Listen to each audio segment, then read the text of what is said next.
hours a day you waste or how many hours a week you waste. And the classic answer is something like 4 to 6 hours a day. You know, inefficient studying, watching things on YouTube that not only do you not want to watch, that you don't even care about, that make you feel horrible about watching after you're done.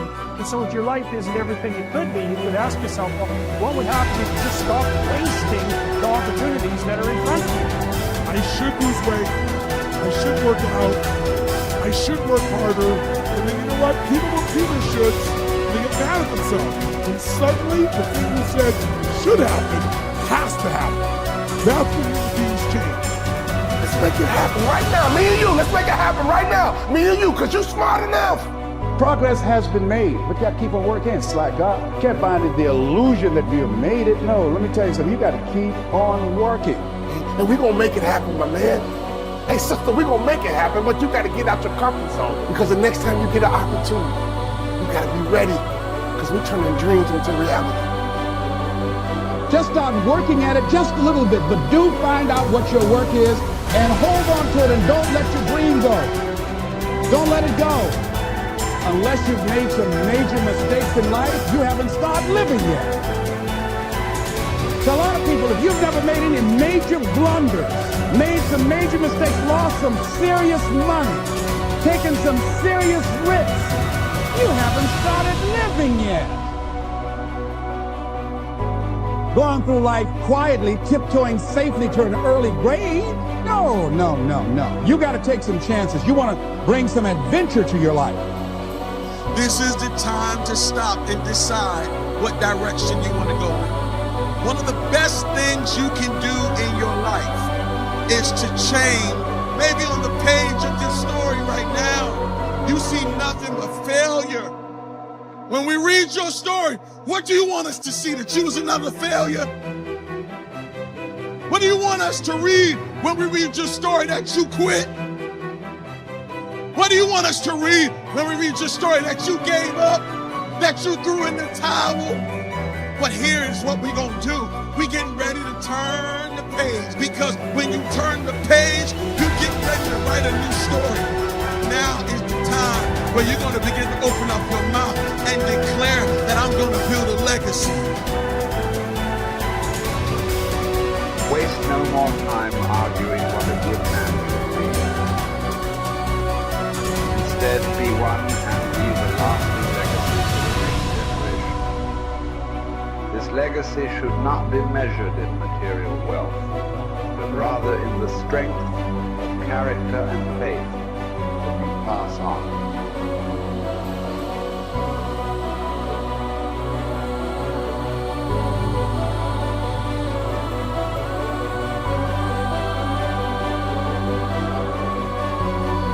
I genuinely am a force for good in the world. You may not understand that yet, but you will eventually.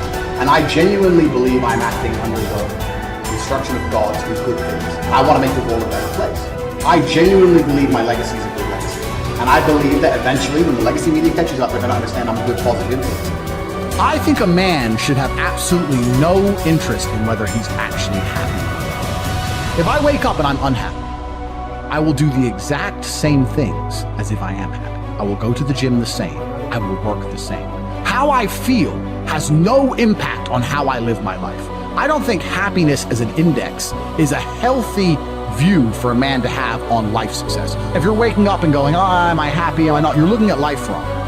I think of a man, if you put happiness if you move it down the scale, right? And you start looking at, am I successful? Am I competent? You know, am I achieving things? Am I respected? If you start to look at these indicators of your life, you're going to end up being happier without actually analyzing if you're happy or not. But we talk about weak men. This is what's scariest about this entire agenda they're trying to purport. Because their ideas, like the feminist idea and like the mainstream idea and like Logan Paul's ideas, all their ideals is if we weaken men, then if they become weak enough, they'll no longer be a threat. And I argue that point absolutely. I think the most dangerous men on earth are the weak men. I think inside of every single man, we're born with a fire inside of us that we do not control can destroy ourselves and other people. And if you look at men who have no emotional control, because that's what they're trying to teach us to have. They're saying, listen, you're a man, you're allowed to just cry all the time and have no emotional control, no stoicism, just react to your emotions. Do you know what happens when you tell men to just react to their emotions? Anger. You have school shootings, you have rape, You have violence. That's what happens when you tell men to have no emotional control. These school shooters are kids with no emotional control. Rapists are men with no emotional control. Violence and the bullshit you see on the street are men with no emotional control. Telling men to not be stoic is going to create a breed of violent young men who have no emotional control, can't control their emotions, and act out on them. That is absolutely not more dangerous to society than me coming along and saying, listen, I don't give a how you feel. It doesn't matter how you feel. Your duties and your responsibilities as an adult, you must comply and act a certain way regardless of how you feel. That is better for society as a whole, especially as I'm only teaching the tenets of, listen, go to the gym anyway. It doesn't matter. You don't feel like it. Go anyway. Listen, your girlfriend left you. Your heart's broken. You're not allowed to stalk her. She doesn't want you. Get the over it. What I'm saying is good for the world. They're saying, no, act out your emotions. Cool, you're creating stalkers, rapists, and school shooters. These people are fucking dangerous. Knowing yourself is the beginning of all wisdom. Simplify your life. Don't waste the years struggling for things that are unimportant. Don't burden yourself with possessions. Keep your needs and wants simple and enjoy what you have. Don't destroy your peace of mind by looking back, worrying about the past. Live in the present. Simplify. Our life is what our thoughts make it. Do every act of your life as if it were your last. In a word, your life is short. You must make the most of the present with the aid of reason and justice, since it is possible that you may be quitting life at this very moment. Govern every act and thought accordingly. Adapt yourself to the life you have been given and truly love the people with whom destiny has surrounded you. If you accomplish something good with hard work, the labor passes quickly, but the good endures. If you do something shameful in pursuit of pleasure, the pleasure passes quickly, but the shame endures.